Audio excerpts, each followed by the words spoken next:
but a BBC in the digital age, supplying imaginative new services, performing our classical role in ways ever more relevant and satisfying to individual licence fee payers. A BBC pioneering and setting world standards in the new technologies, as we have done again and again throughout our history in the old.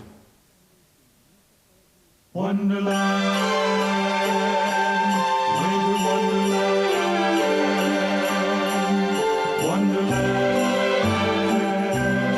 Sleigh bells ring, are you listening?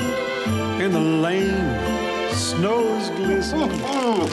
Free sweets, everyone. Oh, look, it's Father Christmas Claus. Walking in a winter wonderland.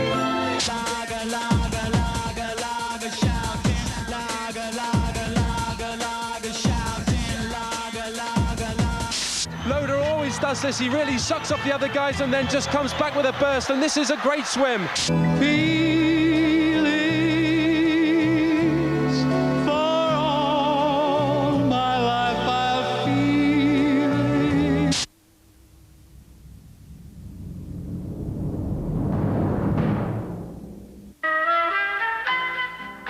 Welcome to the theatre. For everyone's enjoyment, we'd like to remind you of the following rules.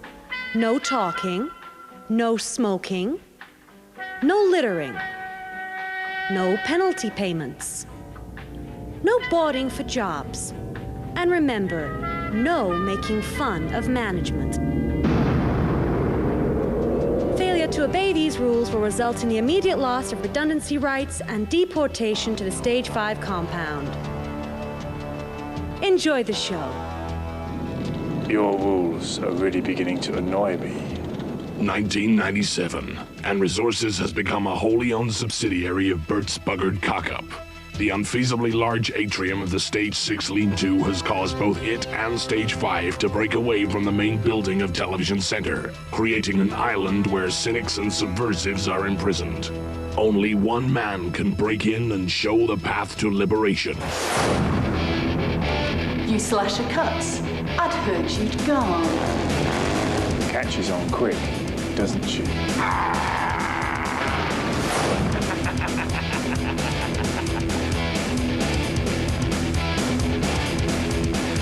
Say, what's the matter, George? Is it all still a pile of crap?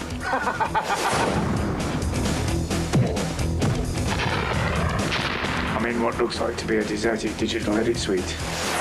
Seems like nobody's been here for months.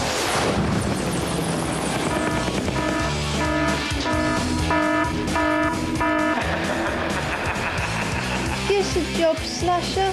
Help me escape. Well, well, well, if it ain't Slasher Cuts. What happened, man? Outside world a little bit too tough for you, huh? The future's bright. The future's orange. How much? £47 plus connection. Nice. Oh, it's not bad. Yeah,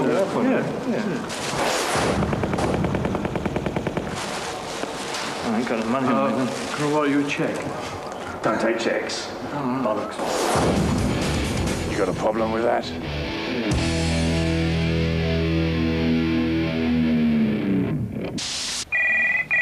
Post-production, John speaking. How are you doing? Yeah, I'm sorry. Can you just hang on a second? I've got someone on the phone.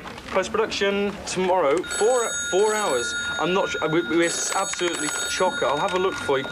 This computer's so slow. I just can't. Hello. Sorry, John. I need to know they're going to. Look, Bettina, not now. Look, can I? 2 minutes, all right? 2 minutes. Look, I'm sorry. Can I call you back? I've really got some problems. This computer system's so slow. Oh, it's crashed again. I can't. Oh, sod this.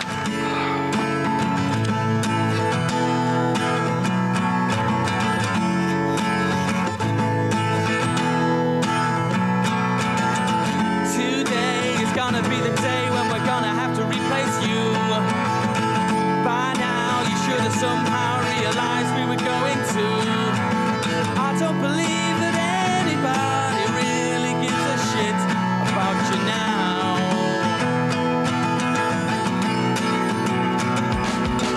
Job sheets, the word is on the street that we're gonna have to phase you out.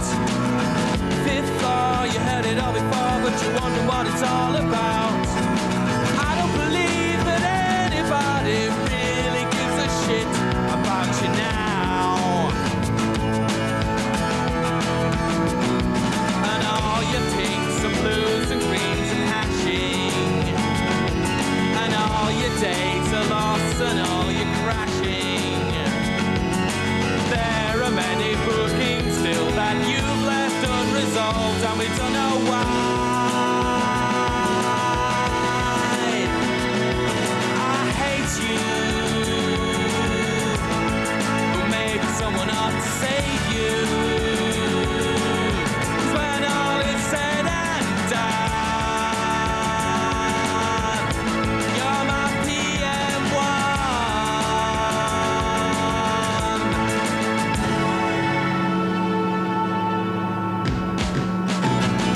I hate you,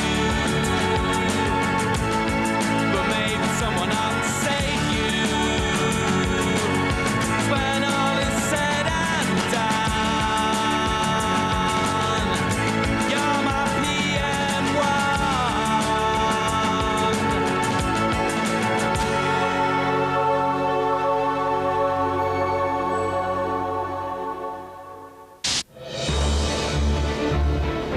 Good evening. BBC Resources Directorate is to be sold off. News was leaked today when Mr. Eric Shifty, advertisement editor of The Exchange and Mart, took a phone call from a Mr. John Burt of the BBC. No, John, look, I've got to go. Look, all right, yeah. Yeah, this is the ad that he placed, right here. Large office block for sale, lots of very expensive and useful post-production equipment included. Would suit broadcaster. No time wasters, please. Ring for best price. I don't know the answers. What I want to do is to use the media as a forum to help our nation decide, to work out its problems and work out methods of resolving them.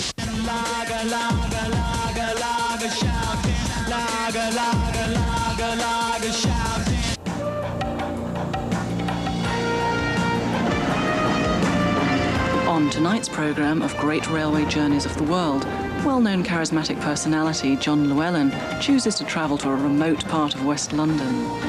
I've always promised myself a trip to West London, and now I've finally realised my ambition by travelling to the most romantic station on the Central Line, White City. From Shepherd's Bush, this line passes through some of the most picturesque parts of London. So far, however, we've stayed in a tunnel. It was time to peruse my favourite periodical.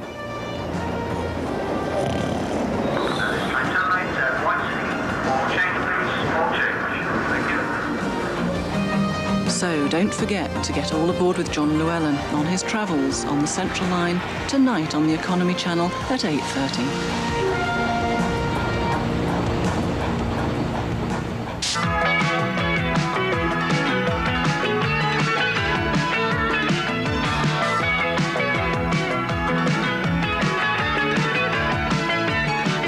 Take your fucking clothes off. Come to Kingdom of Sheds for Apex roofs, shiplap, Wendy houses and all your scheduling requirements. All at bargain prices. One movie to look out for this Christmas will be the low-budget spy spoof Booking Impossible. Featuring a cast of unknowns, it not only gives a nod to the cult 60s TV series, but also the more recent Hollywood blockbuster. In this clip, there's a daring break into the company's scheduling computer.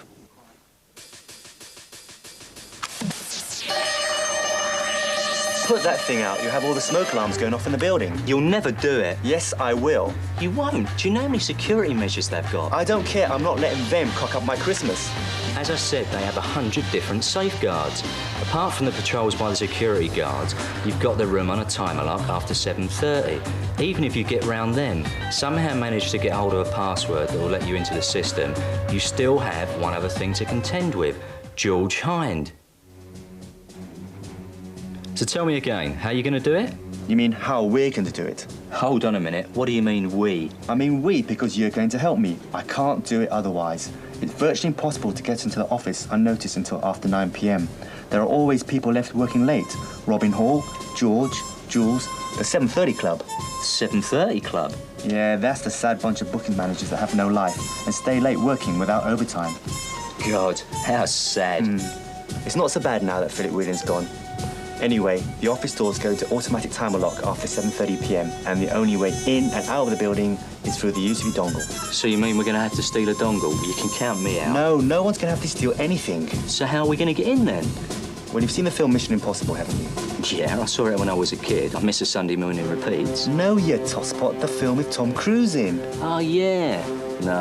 No way. You cannot be serious. You've got it, and that's why you're going to help me.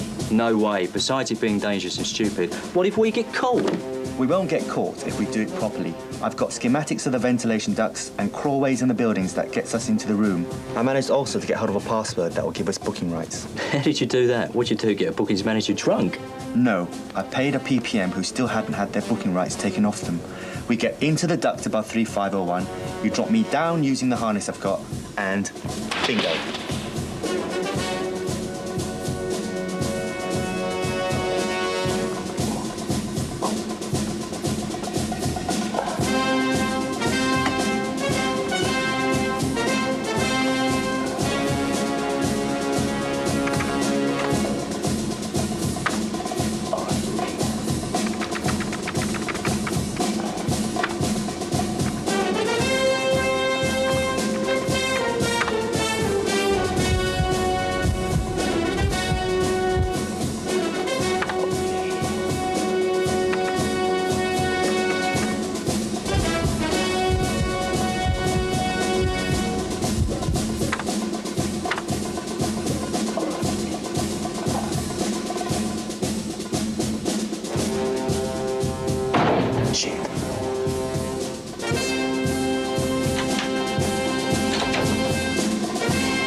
There has been a record National Lottery win tonight. The highest ever rollover of £23 million was won by a Mr. Tim Emblem English of Chingford. Well, Mr. Emblem English, you must be very pleased. I am. It was a terrific surprise when all my balls came up at once. What are your future plans? Well, I'm not too sure at the moment, but I think I'd like to invest in some ailing business and give it a new lease of life. Cheers. Cheers. This week on Kellogg's Kids Crispy Corner, the Rugrats solve a problem. But Chucky, I know you don't, but I miss my dad. Last night he came home really, really late. Yeah? His edit's always overrun. Oh. He was really upset. I heard him say that they're all fucked. What does that mean? I don't know, but I sent an email to tell everyone. Yeah? And now I've got an invitation to see Mrs. Hickson and tell her all about it. Yeah? Yeah, she's free every morning between 8 o'clock and 3 minutes past. So I'm gonna ask her to let the daddies and mummies go so they can stay home with us every day. What do you think? Every day? Tommy, we're doomed. Next week, Phil and Lil figure out what to do with their performance-related lolly. Let me lick it. No, let me lick it. No, let me lick it. No, let me. It's my lolly. Let me lick it. Oh, there just isn't enough to go round. Let me lick it.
worked things you people wouldn't believe. 90-minute press bolts parked mid-afternoon. Overnight conforms. I fought fires in the cassette replay area. All these moments will be lost in time. Like VT Xmas through the bulk eraser. Time to die.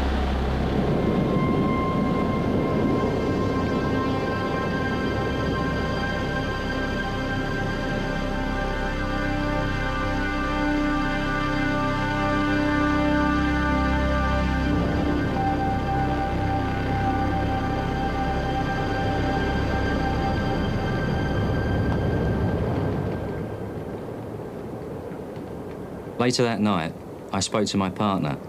We both wondered why his life and his job was saved.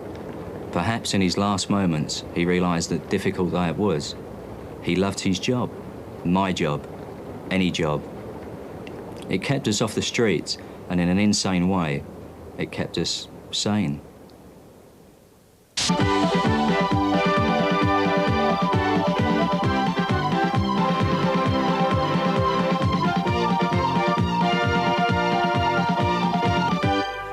Good evening. Sports fans like you and me enjoy nothing better than seeing what we believe to be rare talent. I think that television's unique ability to relate picture to sound gives it a head start on the printed word.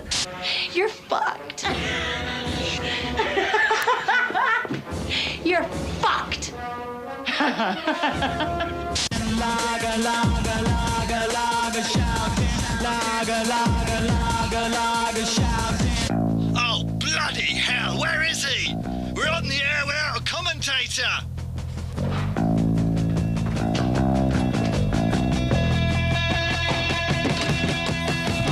Oh, mate. Bollocks.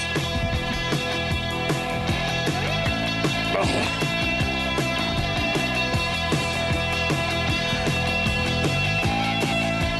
Grand Prix. Here we are at the beginning of the race. It's a race of two halves. Fucking Brian. The rules of the game are the bloke who wins, and they're off. It's like Sky Electrics. It's kind of cars and that. Oh, and it's not total control racing. Lots of real look smoke there. Oh, yes, and they must feel like a right bunch of bellends in their expensive motor cars. And they're trying again. The three blokes at the end don't stand a chance. Oh, and the fourth one now. Here, the other bloke at the end. Here we are from the driver's eye view. Oh, yes, he smokes Camels. He's hard. He's eating bran flakes, yes. High fibre diets. Pump away for all your life's worth. Drive like the wind. Here he is. He's coming in for a pit stop. He must be nervous because he'll have a few brandies to straighten him out for the rest of the race because it's a long time to go without a drink. He's off in 7.61 seconds off. They tried to remove his wheels. Oh dear! And I'm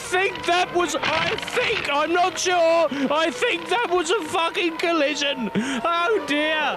He drives like my mum.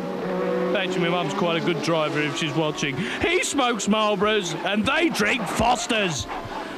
He's got out of the car. He's looking at the back of it, wondering why it won't work. But that's technical stuff. Oh yes, run! Yes, and this is a bloke sitting on a car. That's crap, that bit. Nothing exciting. Now that's exciting. That's more fucking like it. That's what we're going to see. We want to see blokes smashing into each other. Demolition derby. I don't care who wins. I want to see who gets smashed. Here we, oh, yes, looks like it could be a bit of an altercation. He's getting his handbag out. They're fighting like a pair of birds. Oh, yes. Now we know the racing driver's secret. Why they drive a big, fast car? Because they fight like birds. He's getting really angry there. My dad bought me that car, he's saying, because he's rich as fuck.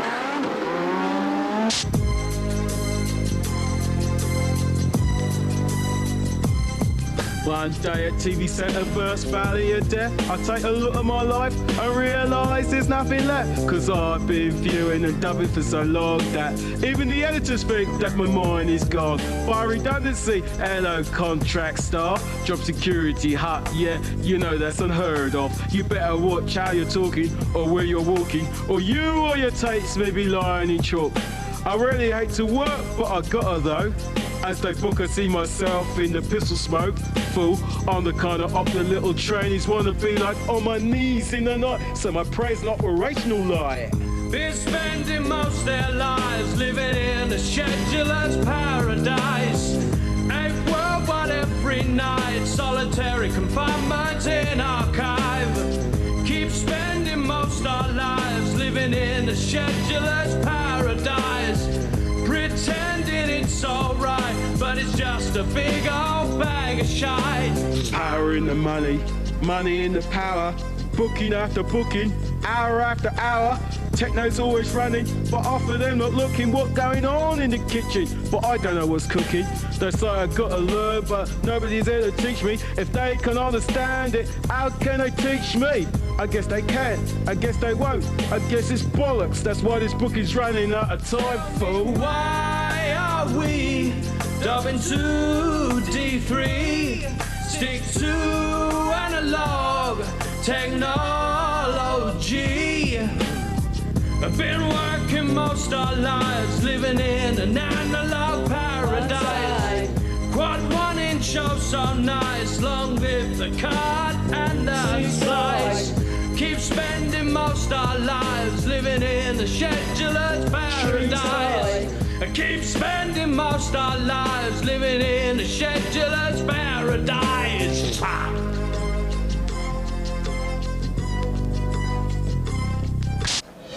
Oh, we have just received this news flash. Part of the BBC Resources Directorate has already been sold off. Post-production resources is now in private hands. Now, yes, I think we can go live to stage 5 for an immediate report. Well, Mr. Emblem English. Sir, if you don't mind. Well, sir, what are your future plans for post-production resources? Well, firstly, I will change the name to World of Sprockets, and then gradually wind down the existing D3 and beta video operation in favour of magnificent, classic, future-proof motion picture technology. To this end, I will invest heavily in tried and tested twin-lens telecines and quick pull-down telerecording equipment. There will be some radical changes to the managerial staff I have inherited. Any here will become my personal assistant. As the new head of World of Sprockets, I will put Paula Hickson on reception. Jonathan Gibbs becomes a stock shop clerk, and Clive Hodge takes up the new post of a restroom and toilet operative. Cheers. Scooby-Dooby-Doo, where are you? We got some work to do now. Scooby-Dooby-Doo, where are you? We need some help from you now. Scooby-Dooby-Doo, I see you.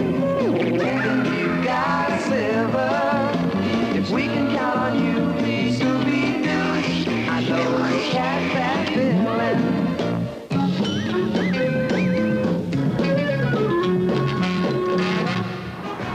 Are you sure this is the right way to the show? What does the ticket say? It says the Paul Daniels Magic Show. Come along to Studio 8 Television Center for a night of fun-filled wonderment. No wonder we got the tickets free. What about that door over there? It says stage on it, so that must be it. Like, I wish you guys would hurry up. I'm starving. What about you, Scoop? I'm raving raw, Ruggy. Let's try in there, then.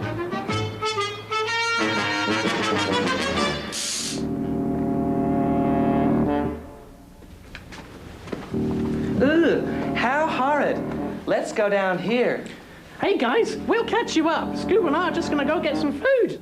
Well, don't be too long. The show's gonna start soon. Righto, right.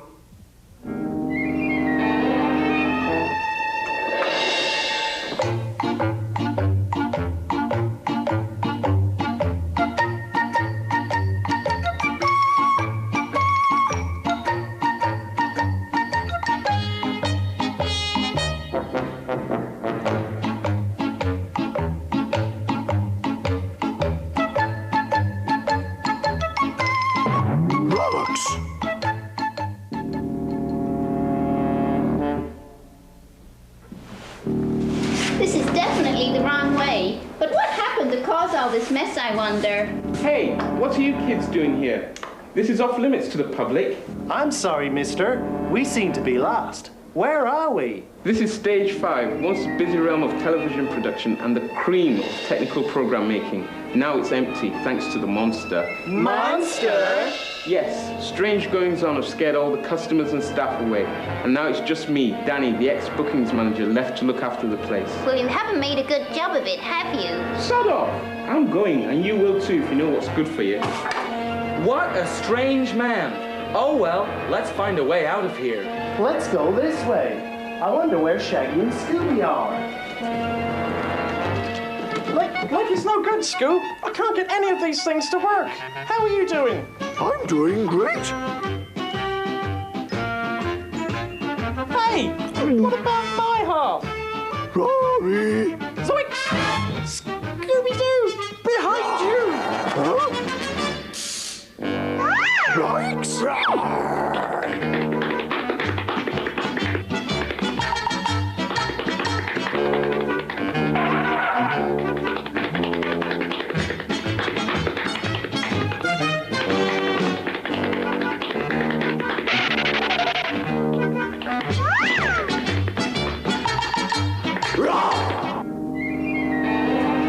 Hey, look what I found.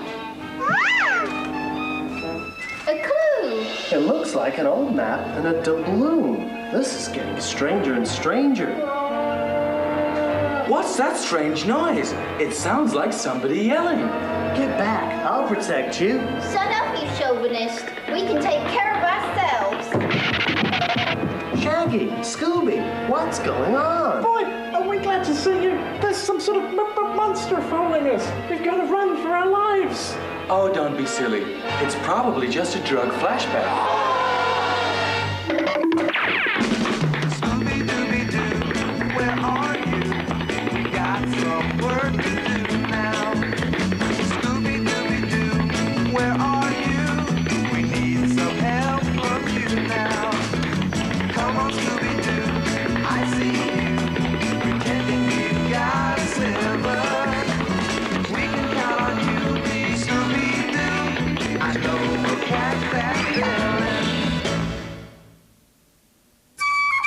Well done, Scooby. Now, let's see who this villain really is. Mr. Danny! So he was the monster all of the time. Yes, he'd found a map belonging to One-Eyed Gibbs, an 18th century pirate with a terrible sense of direction, with details of buried treasure. When he discovered that the treasure was buried underneath this building, he disguised himself as the monster to scare everybody away. Yes, and I'd have gotten away with it too if it hadn't been for you meddling kids. Ruby, Ruby, Ruby! Scooby-Dooby-Doo, where are you?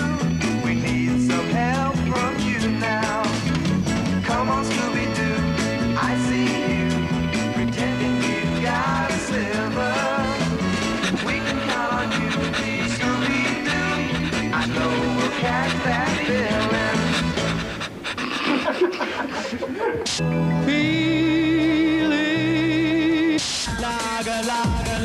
And I'd like to see something like, once a month, a major programme shown at peak hour which tries to get to grips with the major continuing issues of our times. But finally, the big question. Gerald, as a senior producer of many highly acclaimed feminist BBC documentaries such as One Woman and Her Pussy or Blobby Down Under. And don't forget Rag Week, which now has a monthly slot. What else? But the big question, in your experience, is John Burt a cowboy? Absolutely. What about this latest load of old bollocks he's put through, this so-called smart productions? There, I'm supposed to write, light, shoot, cater, design sets, make costumes, and presumably be 5 million audiences at the same time. I ask you. And what about this producer choice? What a load of old bollocks that was.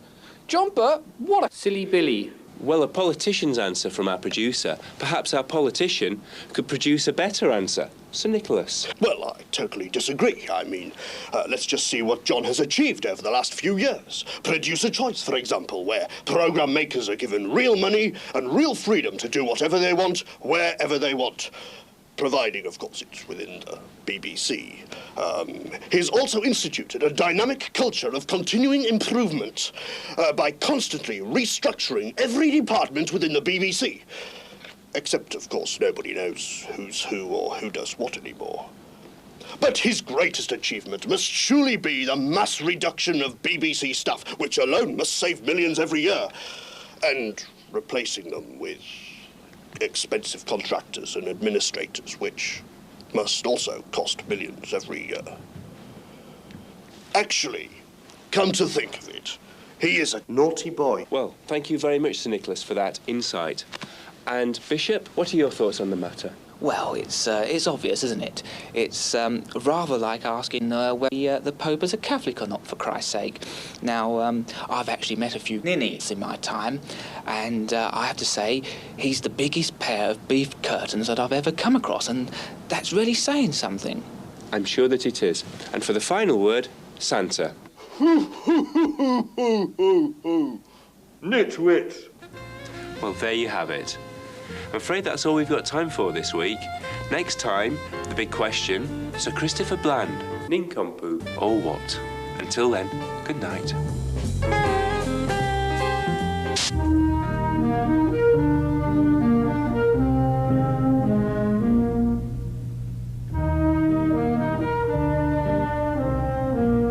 It's oh so quiet. It's oh so still. You're all alone. 'Cause the workload is nil. You had to grab, bim bam. You mastered your craft. Ha ha ho, but what's the use? Gee, when one guy goes out with a home DV kit, the sound is crap, can't edit it, there's no mistake, this is shit! Your job's over, and then it's nice and quiet. Shh, shh, but soon again, shh, shh, starts another big nightmare. You had to grab, bim bam, you mastered your craft. Ha ha ho, but what's the use when you're out of a job? The marketing's naff, overhead's high. You blow, blow, blow, blow, blow a fuse. Ah! When you know that you're fucked.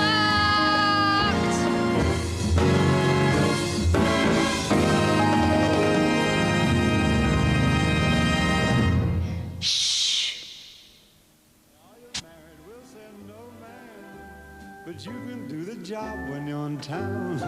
Later on, we'll conspire as we dream by the fire to face unafraid all the plans that we've made, walking in the winter wonderland. In the meadow we can build a snowman and pretend that he's a circus clown. We'll have lots of fun with Mr. Snowman until the other kiddies knock 'em down. Oh, when it snows, ain't it thrilling? Though your nose gets chillin', we'll frolic and play the Eskimo way, walking in winter